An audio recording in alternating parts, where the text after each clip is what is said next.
Hello everyone, कैसे हो सारे कोई। तो देखो भैया, आ चुके हैं अपने लोग डे नंबर 3 में। तो आज का जो डेरिवेशन में लेके आया हूं वो क्या है, basically electric field due to a charged spherical shell.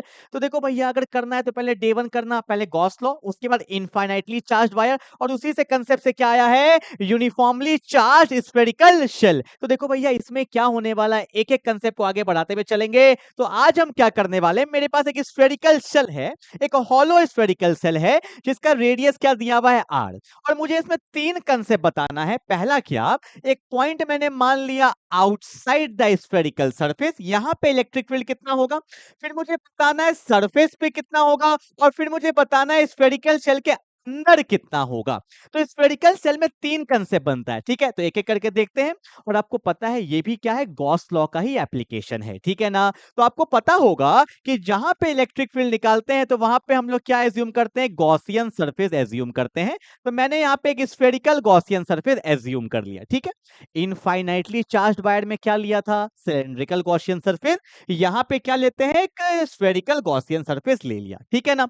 और यहां से यहां तक का दूरी मैंने क्या मान लिया, स्मॉल आर। पहला केस में क्या होगा कि स्मॉल आर मेरा बड़ा है किससे, कैपिटल आर से। ये बात तो क्लियर है ना। अब देखो, पता है कि यहाँ पे हम लोग क्या देखेंगे, सबसे पहले कि इलेक्ट्रिक फील्ड पॉजिटिव है, तो पॉजिटिव से इलेक्ट्रिक फील्ड हमेशा कहा जाता है आउटवर्ड। इलेक्ट्रिक फील्ड कहाँ है, आउटवर्ड।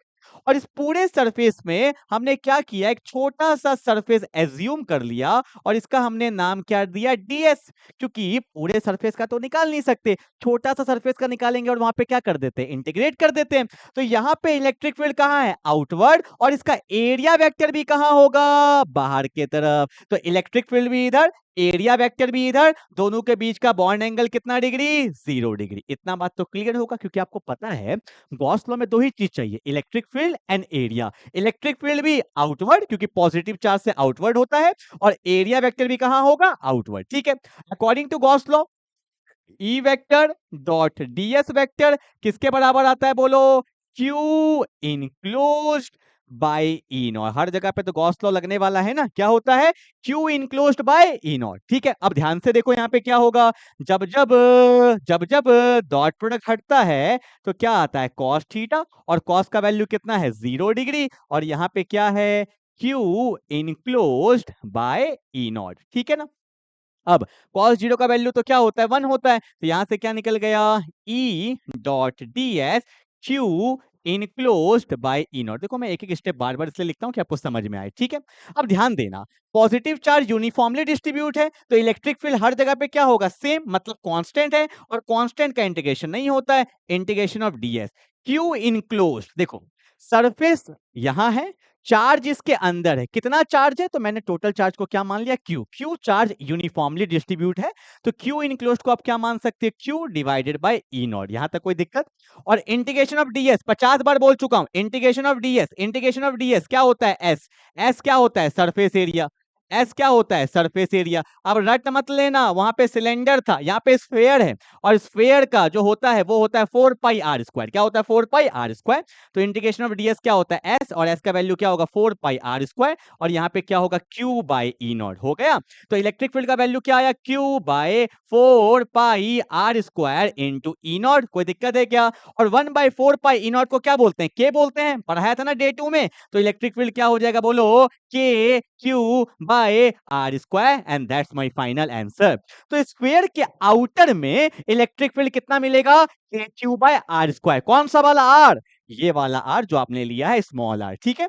और यहाँ पे आप एग्जाम में दिखा देना, के का वैल्यू क्या होता है, 1/4 पाई ई नॉट, और इसका वैल्यू क्या होता है, 9 इंटू 10 की power 9 newton metre square coulomb inverse square, ठीक है। जितना कुछ होता है सब कुछ दिखा देना है। तो यहां पे हमने क्या निकाला कि स्फीयर के आउटर सरफेस पे एक पी पॉइंट पे जो आर दूरी पे है, उस पे इलेक्ट्रिक फील्ड कितना होता है, के क्यू बाय आर स्क्वायर, ठीक है। तो ये हमारा केस 1 था, जो सबसे ज्यादा इंपॉर्टेंट है। केस 2 केस 3 बहुत ईजी है, मैं जल्दी से बता देता हूं, ध्यान दो। केस 2 यहां बता दूं क्या, केस 2 यहां कहां है, at the surface. At the surface का मतलब, अब ये स्मॉल आर बिल्कुल यहां पे आ जाएगा, मतलब स्मॉल आर और कैपिटल आर दोनों क्या है, बराबर है। बोलो हाँ या ना।